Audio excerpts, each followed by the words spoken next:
Hey, welcome to 10 minutes of business goodness, just enough time to look at some tasty morsels you can use in your business every day. And today we have Zana Usher, who is a hospitality coach.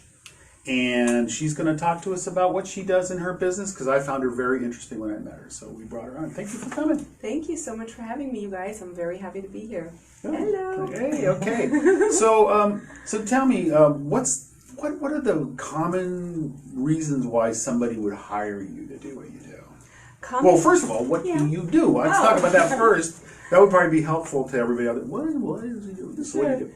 Sure. So my company is called ZD Hospitality, and what I do is I focus on business-related owners in the hospitality world, anything from restaurants, hotels, catering companies, casinos, resorts, to help them basically to create more revenue. Okay. In their business. And there's a lot of people that I come across that tell me, I do make great money and I have a great team and I understand and I believe that, but I come in and help to retrain or train staff members that they have. I help them hire new people, I help them hire new managers, and basically help them to really understand what it really means to give excellent service on the floor to a guest. Okay.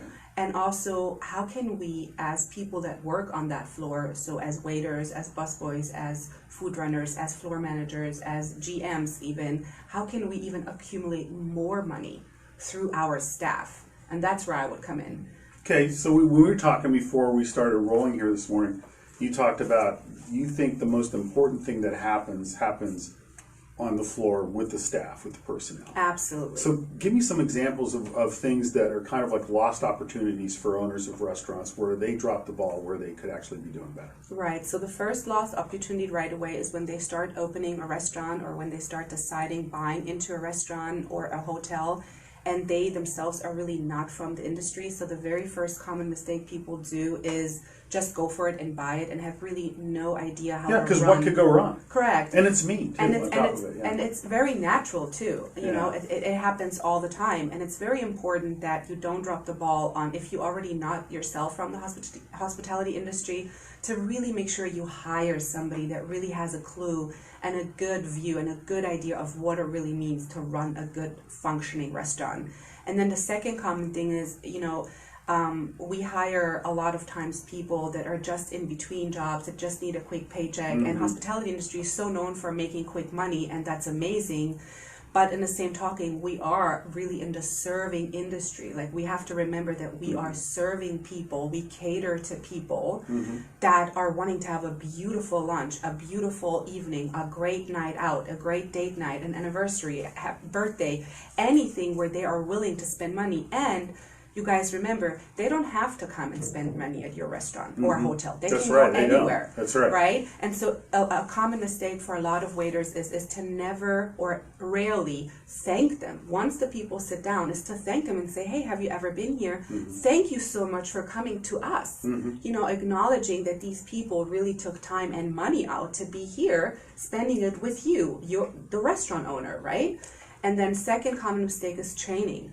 A lot of people, unfortunately, don't get proper training in the hospitality world, meaning how do we even approach a guest? How do we deal with complaints? There are many people that love to complain about some stuff. I mean, you can look at Yelp.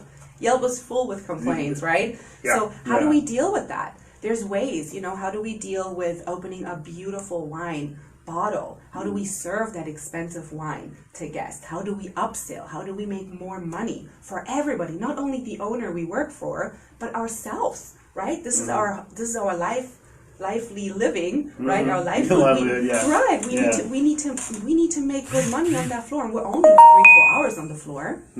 So that's another common mistake too. People don't take out the time to really train, not wanting to spend money on their team, unfortunately, not picking the right people, not picking the right managers. There's a few things. So now, it sounds to me like you have a primary focus on the customer experience. Like, that's the most important thing for you. That's the looking at the priority. whole. So looking at the whole thing from how Yes. the customer is experiencing it. Correct. Okay, so then, do you encounter a lot of resistance from owners who have kind of a very specific idea of what they think the they think they have the customer experience wired, and then you come in and I would assume you do an analysis when you first come in, like as a customer, come in like blindly and nobody knows you're there and experience the place. How much resistance do you typically come across from people who have been in the restaurant business for a while to you saying, this could be a lot better than it is? What kind of reactions do you get? Sure. Yes and no. I do get a lot of resistance, meaning that people say, I don't really need your services. I am in business since 20, 30, 15, 10 years, whatever, and I make great money and all my staff is amazingly trained. And then I ask, well, who trains your staff? Well, I do. Okay. And that's true at times because there are amazing, beautiful trained teams out there. Seriously, there really are. I personally worked in so many all over the world, and I can vouch for there are managers out there, there are teams that are rocking, rolling, making money daily basis, and they're really kicking butt on the floor and being amazing servers. But there are also people that are completely not seeing the bigger picture. All they see is that their restaurant establishment or hotel establishment is still in the runnings. We're still paying rent for this, building. We're still up and running. And what do we need more? So they don't look at the other side. They don't look at, people, staff. Are they happy on your floor? Are they wanting to make money? Can we change something? Do you have enough staff meetings? Stuff that really could contribute of helping anybody involved in this whole establishment. And you said that really kind of the key to all this is a communication, is how the communication is established from management down to the team and then within the team itself. So, and that was the conversation we had before was you said that you are a coach, because I remember I actually promoted you as a consultant. Thank you. Which was wrong. But you said that you're a coach. Yeah. As opposed to you're a coach first. Why are you a coach first and not a consultant first? I'm a coach first because I love to share all my experience that I have. I'm in the industry myself since almost 30 years. I started when I was 14. So and it's my greatest love in this world. I speak 4 different languages, so I really can help and be a good asset in doing this in different languages too. And I've worked in so many amazing places all over the world, from literally upscale hotels to 5-star restaurants. It's all around. And coaching is something that comes first. You need to train. You need to help people get the knowledge first. Consulting is something that you do with the owner later. But the coaching is really the staff. The staff on the floor that is on a daily basis trying to contribute and accumulate money for the business. Okay. How much time do we have left? 3 minutes. We have 3 minutes. Do we get any questions in, or do we have? I know we had a couple of questions that came in before the show. So we have any of those?